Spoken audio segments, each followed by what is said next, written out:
One of the many qualities that I admire in the greatest documentary photographers is their tenacity. It's their unwillingness to take that initial no for the final answer. That reluctance is not due to arrogance, but rather a sincere desire to tell that particular story. Despite the fact that the editorial market for documentary work has diminished, these photographers are no less committed than the photographers that came before them. Yet despite that, they persist and create their work and eventually find an audience. Glenn Ruga helps facilitate that journey for thousands of photographers through his organization, the Social Documentary Network. Since 2008, the website has showcased documentary projects and photographers from all over the world. Its extensive database, photo contest, and its magazine Zeek have become a valuable resource for this special genre of photography. This is Ibarian X, and welcome back to The Candid Frame. Well, Glenn, welcome to The Candid Frame. I'm glad to have you. Oh, thank you. It's great to be here. Thanks for inviting me. I forget how I got turned on to you and the work that you've been doing with the Social Documentary Network and with the Zeek, but I'm glad I did because I really have enjoyed it over the last few years. I've been thinking about having you as a guest on the show just to help spread the word for the work that you're doing. So I'm pleased that you agreed to it. Well, appreciate that. Yeah. I want to go back to your time as a photographer. First off, you were working in the Balkans as a photographer, even though you work primarily as a graphic designer. Yeah, that's always where most of my income actually comes through, is graphic design. The photography has mostly been self-directed documentary work, which, as we know in the documentary field, it's a hard way to earn a living. So I've always found my graphic design work a better way to support myself. But tell me about the attraction to documentary photography and in the time that you applied it during the Balkans. How did that work for you while you were there? Well, my interest in the Balkans actually started as a human rights and humanitarian interest rather than a photographic interest. I actually co-founded an organization in 1995 called Friends of Bosnia, which eventually became the Center for Balkan Development. And we were doing a lot of humanitarian aid drives and public education here in the United States about what was going on in the Balkans and advocacy work here. And then I went to Bosnia for the first time in the winter of 1995. And of course, I brought my camera with me. And all of a sudden, things changed very quickly. I realized that there was a very important story to be told through photography, both what the organization I was doing, but just everything that was going on there. I took a lot of pictures on that trip. So let's see, that was in February of 1995. And then I went back again in March the next year after the war ended, specifically to continue work on this photography project. I went with another photographer and a writer, and we spent 3 weeks traveling around Bosnia, specifically to photograph people and take their testimonies and to put together an exhibit, which we did, and it traveled all over the U.S., went to about 12 different locations. And then the war started in Kosovo a few years later. By that point, I was becoming more interested in the photographic possibilities there. So again, I first went more for a humanitarian cause, but then went back with the same crew I went with the first time. And we did a very similar type of project. We traveled around Kosovo, photographed people and took their testimonies and put together a traveling exhibit that went to another dozen places around the U.S. And that led me directly into the Social Documentary Network. After doing these two photographic projects, I eventually put together websites on both of them. And these were in the early days of the internet. And I did develop some web skills at that time. I knew basic HTML and managed to cobble together websites for these projects. And it occurred to me that there must be thousands of photographers the world over that have equally as important stories to tell, but just didn't have the web skills that I had. So I was very motivated to put together this platform that would allow documentary photographers to create websites of their work. And when we first started, this was somewhat of a unique and radical idea. to make websites easy to create. This was just about when Facebook started, just about when Flickr started. So it was at a time when there was a lot of, much more well-funded and higher level activity on that side. But that's how we got into it. And that was in 2008 when we launched SDN. Did you have a sort of an awareness of documentary photography even before you had gone here, or did that become developing as you started thinking about this effort? Yeah, actually, prior to the Balkans, I had been very involved in documentary photography. When I was in graduate school at Syracuse University, I did 2 projects. The first was a documentary project of an immigrant community in Holyoke, Massachusetts, primarily a Puerto Rican immigrant community. And I worked with Frank Ward, another photographer who I later worked with in the Balkans. It was pre-digital, all film from 35 millimeter up to 8x10. We did an exhibit that traveled to a few locations. So that was a project I did while I was in grad school. But the second project I did, my final thesis project, was actually to develop a documentary magazine called American Documents that was based on, obviously, United States. And that really was the prototype for what eventually became Zeke magazine many years later. When you started, it's sort of an interesting time because as the internet began to, develop and become a much larger venue for photography, it also eventually would take a toll on magazine and newspaper advertising, which traditionally had been the outlet for a lot of photographers to get their work out. And you were sort of like straddling that particular period in time. When did you start getting a sense of how those things were changing and what role that you could play now with SDN? Well, clearly, as the internet really started making serious inroads, SDN was primarily a web-based organization. So we were getting on the bandwagon with the technology right at that time. Really, the radical turn was with Zeke magazine, which was a print magazine, which was really going the other direction from the mainstream. It's really treading uphill, publishing a print magazine these days. And, we love it, and I think our subscribers love it, but it's not a growth industry the way it used to be. Mm-hmm. Now, one of the things that you do is you showcase a lot of work that might not otherwise find an audience, largely because of the lack of outlets in terms of, print magazines and newspapers. How did you start getting the word out that you were a resource sort of early on? Because when you started, as you said, there were a lot of people who didn't really understand the web completely and how it could be an outlet for their work. So how did you start making the connections and getting the work that you would showcase on the website and also creating greater awareness of what you were doing?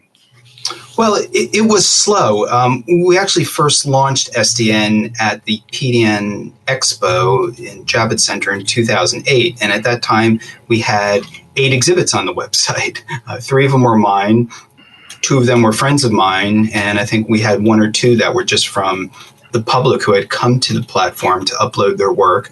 So it was slow. And, the way any organization gets their word out there, it was pre-social media, so it was hard to do with social media at the time. But email has always been our main form of communication, maintaining and developing an email list. For us, it's really the most effective way that we get our word out there. I must admit, when we first started, we just trolled the internet for email addresses of photographers and put together a list of about 1,000 photographers and started reaching out to them through our email newsletter. And that's really how we got going. The focus on the site is not just individual photographs, but stories. Totally. And that is really at the heart of all documentary work. Tell me about the kinds of work that you were initially getting and how it compares to now. Well, the basic concept of the work that we were initially getting is no different. It's stories about people, often in places of the world that I'm unfamiliar with. A very common theme throughout SDN has been either indigenous or marginalized communities that are losing their way of life because of industrialization and modernization. That's been a very common theme. The specifics of the themes have clearly changed. Different wars, climate change has become a major issue more and more. I think we did our first special issue on climate change probably about 2012, maybe 8 years ago. That's really come to the fore. The Trump era, just about all the things related to his regime. Issues of racial awareness have always been a very strong part of what the exhibits are, although they've clearly taken a different tone. And the issue of representation as to who has the right to tell these stories. I think when we started, it wasn't questioned as much. Now it's very much in the forefront as to who has the right and responsibility to create narratives of other people, and in a good way, because photographers have to be much more sensitive to these issues than we have been in the past. And how do you feel that that's changing in terms of submissions to the site? Are you finding that an increasing number of photographers are from the regions that are being documented and are part of the communities in which the stories are being told? I mean, not really, because for us, we've always had a large percentage of people from these communities. I don't see any greater number now than prior to this year or 2 years ago or 3 years ago. What I do see, though, is photographers who aren't from the communities are just much more aware of the sensitivities of it. They understand that they have a responsibility and a power that they need to wield responsibly. How many stories do you have up on the site currently? Well, we've published well over 3,500, but stories are only on for a period of time that the photographers choose to keep them on. So right now we probably have about 800 or 900 live stories. So explain to listeners how it all works in terms of submitting, how long it's on the site, whether it's in the directory for later access. Sure. And we made a significant change recently. With COVID, new exhibits are entirely free for the first year. So let me just go through the whole thing, that if a photographer is interested in putting their project on SDN, they would create a membership, and then using the tools within their membership, they would upload images. They need to upload a minimum of 6 images because we're really committed to the story and it's not about individual images. Mm-hmm. And the project needs to have a minimum of a project description, which we call an abstract, which is up to 180 words, and then captions for each photo. And then we provide opportunities, other fields for other types of information if they choose to, but it's not required. So they get their exhibit together. Images need to be a minimum of 1,500 pixels across, just so we could display them at a decent size. They press a button to submit it. We look at it and review it. And most of the time we approve it. When we don't approve it, it's often because, one, the exhibit just isn't documentary. Sometimes we get things that are just more in the vein of fine arts, and it could be wonderful work. I don't want to at all criticize it. It's just not what we do. Mm-hmm. And I mean, sometimes it's just like the quality and the commitment is just so low, we won't accept it either. But most of the work gets submitted, and then the photographer, then it's up to them when they make it live. They just have to press a button to make it live. And then it's live on the SDN website for a year. And then we select certain exhibits to promote further in our email newsletter and in our social media. And then eventually we select from these exhibits for Zeek magazine. But back to the website. So these exhibits are live for a year. And then if a photographer wants to continue the exhibit, they would pay to maintain that exhibit for an additional year. They could renew it. And the price is based on 85 cents per image per year.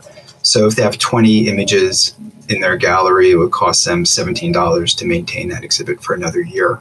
Do you find that much of the material that gets posted online is stuff that it's been unpublished before, or is it material that may have been and the photographer is just choosing to showcase it through you?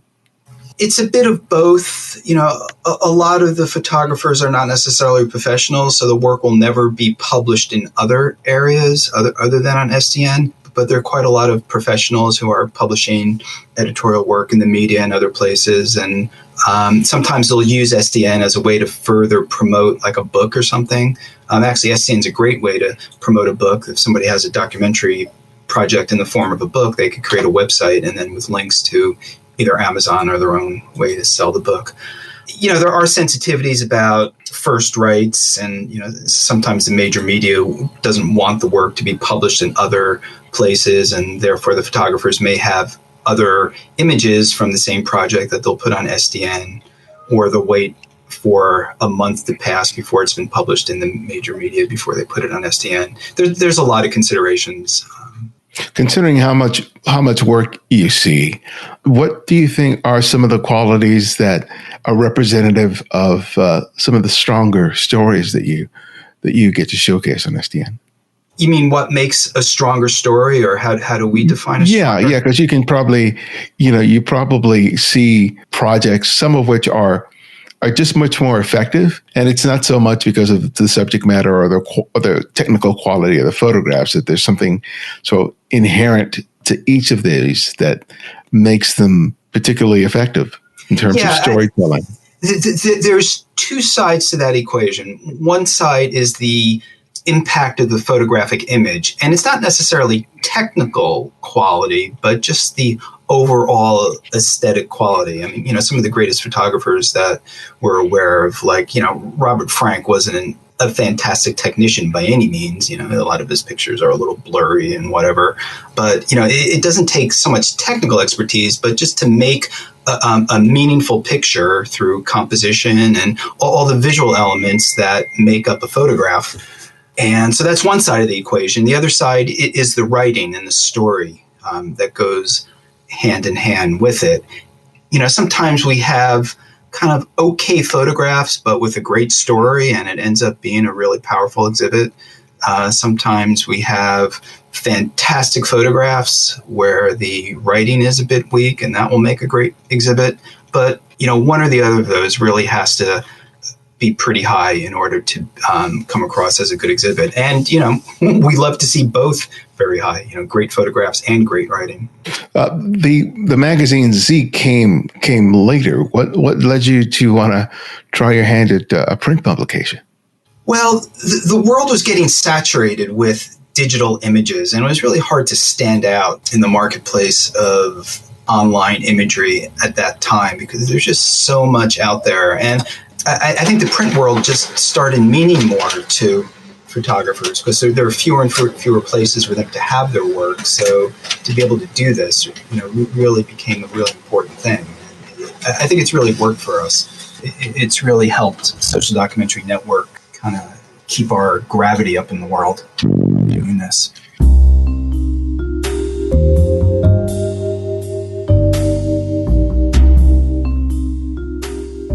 For the longest time, I was reluctant to ask for financial help for the show. Even though I know I was producing a good show and that thousands of people enjoyed it, I felt awkward about asking for contributions. Part of it was the fear that I would ask and no one would respond, but the other was I'd never been particularly good about asking for help. That began to change when a good friend said that there are people out there who believe in what I'm doing and they want to help. They were just waiting for me to ask. That was incredibly helpful advice. And over the past few years, many of you have demonstrated how true that is.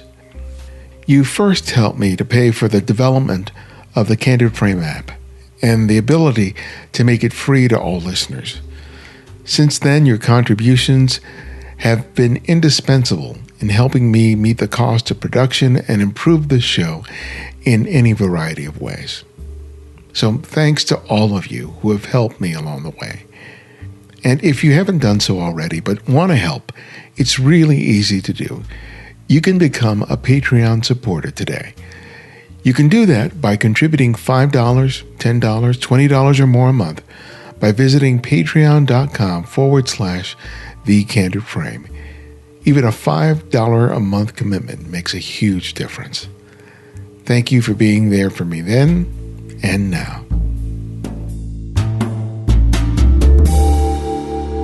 The magazine is really nicely designed, and that's largely due to your hand. And I really enjoy when it comes in. It only comes out twice a year, largely because of, I would assume, the costs of production and also just the time involved in putting it together.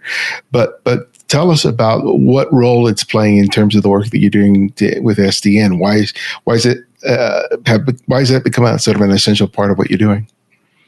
Well, I don't know if it's a question of why, but it is an essential part of what we're doing. I mean, to just follow up from what we're talking about a minute ago, that it's really helped SDN to be more recognized throughout the photo community and just a community that loves photography, because we are producing this print magazine. So we've therefore recognized it's important to our overall operation. So, we put the effort into it.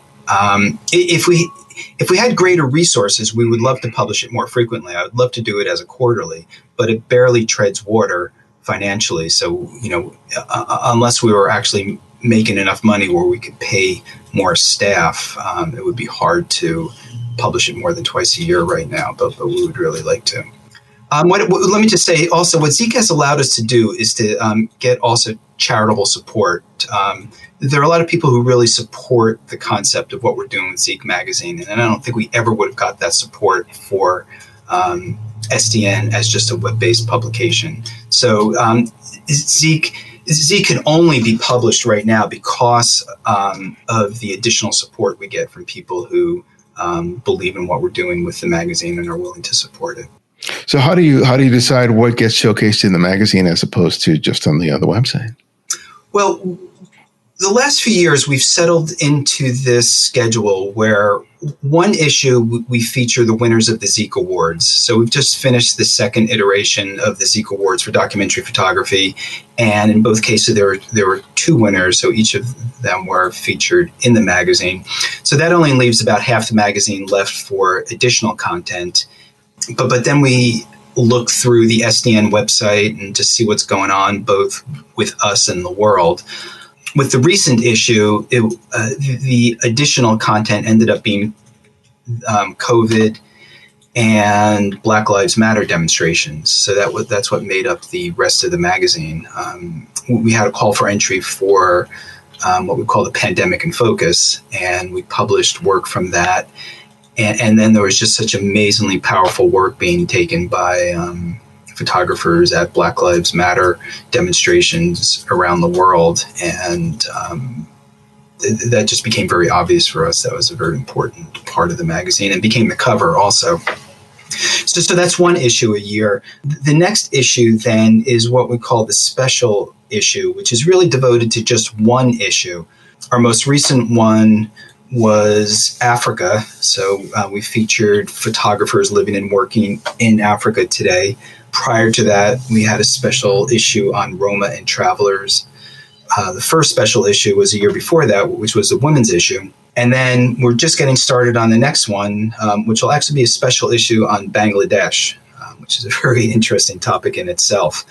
And so all the work we feature in these issues still come through the SDN website. We don't reach outside the website, but we reach out to photographers who work on these issues or are from these regions to try to encourage them to put their work on the website, so that we then feed it into the magazine. Yeah, it's just going through the some of the stories on the website has been really sort of fascinating to discover stories that I would never otherwise find out. There's one that's a photographer did on seniors, elders that are being impacted by the war in Chechnya. Yeah. And that was, that was an amazing story. And even though I'm aware of the war that's been happening there for a long time. Actually, in Chechnya. It was Ukraine, actually. Yeah. Ukraine, excuse me.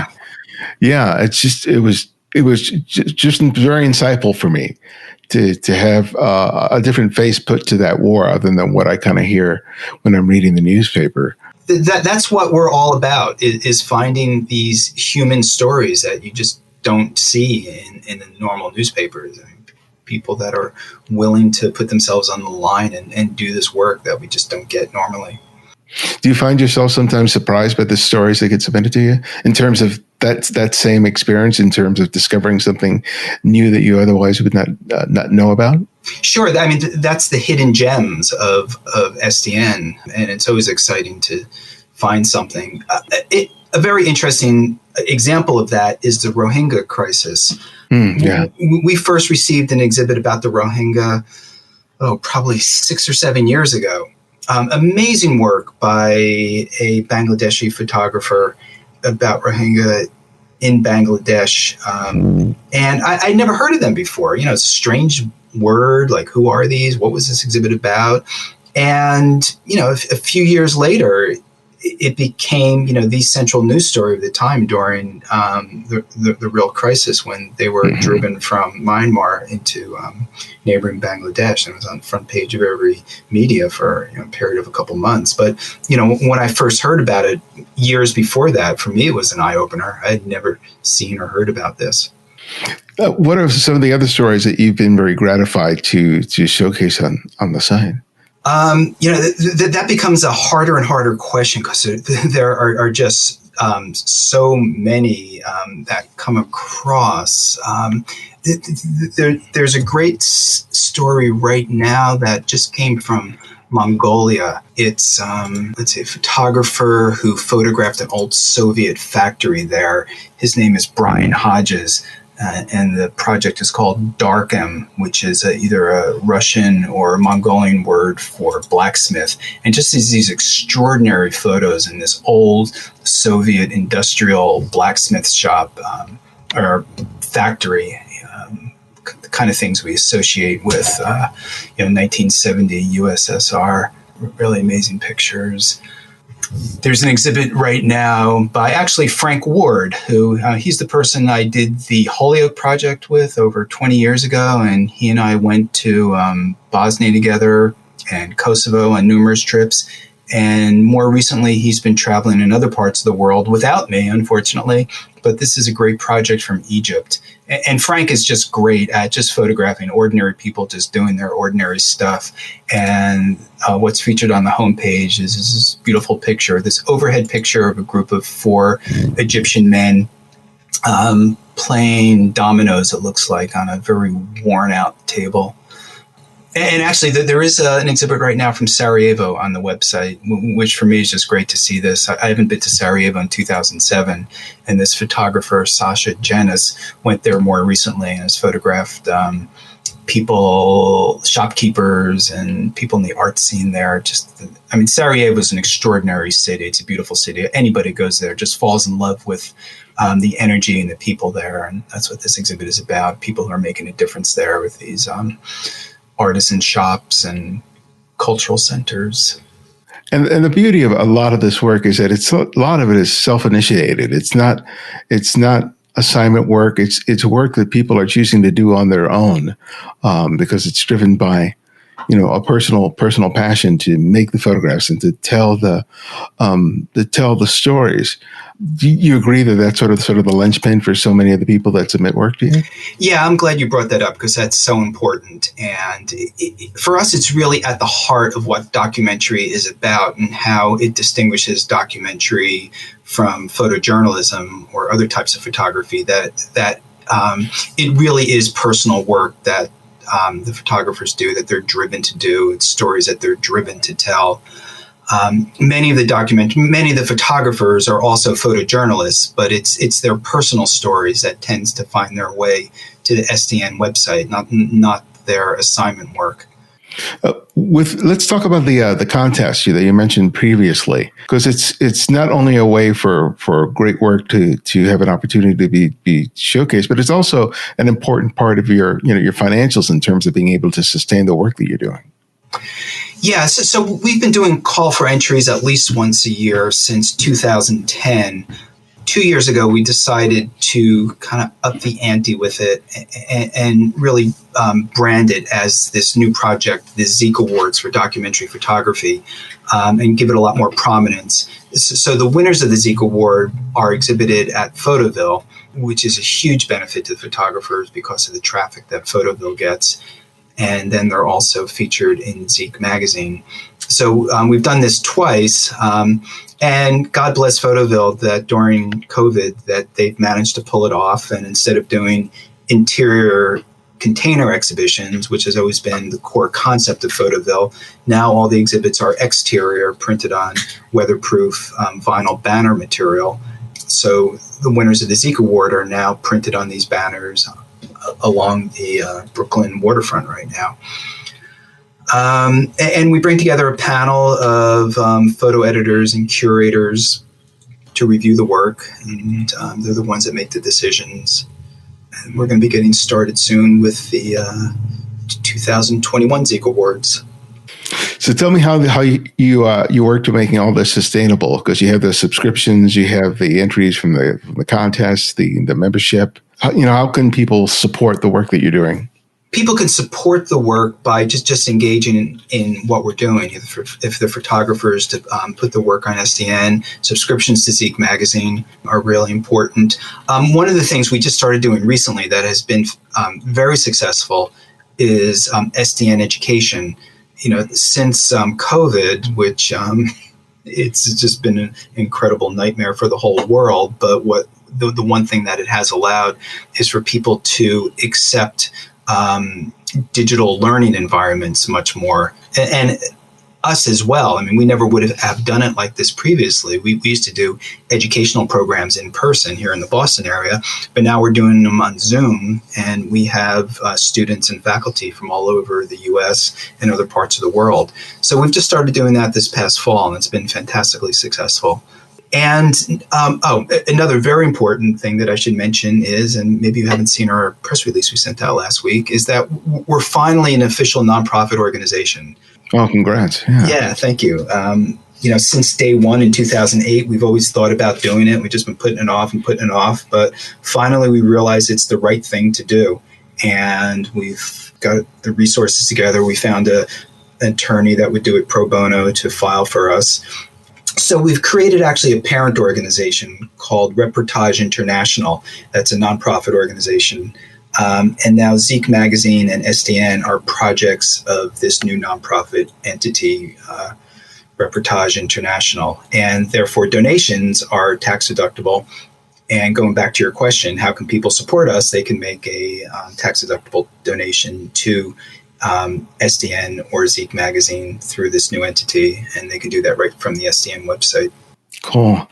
Zeke, what's the name stand for? Where's it come from? I love that question because I love answering it. Zeke is short for, it's a nickname of our cat, Ezekiel. Okay. And I mean, clearly that's where the name comes from. But when I was trying to think of a name for this magazine, and I'm also, obviously my background is graphic design. I'm very attuned to typography. And I was very interested in the typographic similarities between Zeke and Life. And clearly Life is a complete inspiration for Zeke magazine. In terms of your graphic design sensibility, how have you really enjoyed leveraging those skills and putting together the magazine? Well, I've always loved working with photographs in the graphic design work that I do. It's always really been the type of work that I've always enjoyed doing the most, which was a very high motivation for doing Zeke magazine because I just enjoy doing it so much. So, it just gives me great pleasure to be working with these fantastic photographs and making them large. I mean, it's a very strong component of Zeke magazine is to allow these photographs to be seen large in their full glory. Yeah, rather than these small thumbnails on your phone. Exactly. It creates a very, very different experience. Yeah. Or even in other print media. I mean, I'm an avid reader of the New York Times, and there's fantastic photography that comes through the New York Times. But there's really something different between a photograph published on newsprint or published in a quality magazine format like Zeke magazine, and they really sing these images printed at this quality. Well, my last question that I ask each guest is that I ask them to recommend a photographer for our listeners to discover and explore on their own, and it can be anyone, someone you've long admired or someone you've recently discovered. So who would that one photographer be and why? That's actually an interesting and easy question right now, because we have a program, a Documentary Matters program this Sunday that's going to be featuring a photographer that I wasn't aware of until just a few weeks ago. So the program is called Documentary Photography Reconsidered, and it's with Michelle Beaugray and Beata Ross Smith. So Michelle Beaugray is a scholar. She's written a book called Documentary Photography Reconsidered. But Beata Ross Smith is a working photographer, and he'll be one of the panelists on this. And he's new to me, and his work really speaks to a modern interpretation of documentary photography. What this panel is all about is, how documentary evolves over time, and that what we look at as documentary evolves. And his work really pushes the envelope, using the documentary elements, but pushes it in a different way. And I would encourage your readers, your listeners, to explore his website or join us this Sunday for this program at 3 p.m. If they go to the SDN website, there's a link to more information about this. And you have this will be released after the fact, but you have other events that people can find on your site. Absolutely, yeah. Do you record them, and are they available for later?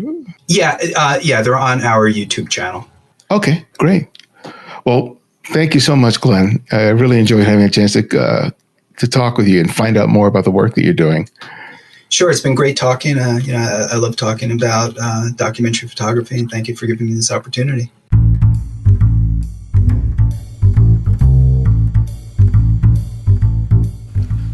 Thanks to Glenn for joining us. Find out more about SDN by visiting socialdocumentary.net. And if you're a devoted listener and subscribe to the show, write us a review on whatever service you listen to podcasts. Those reviews have allowed us to grow.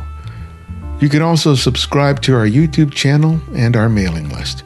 On the YouTube channel, I offer critiques on images submitted by TCF listeners like you, while the mailing list keeps you updated with all TCF events, including workshops and more. Sign up today. And remember, you can support the show by contributing to our Patreon effort or make a one-time or recurring donation via PayPal.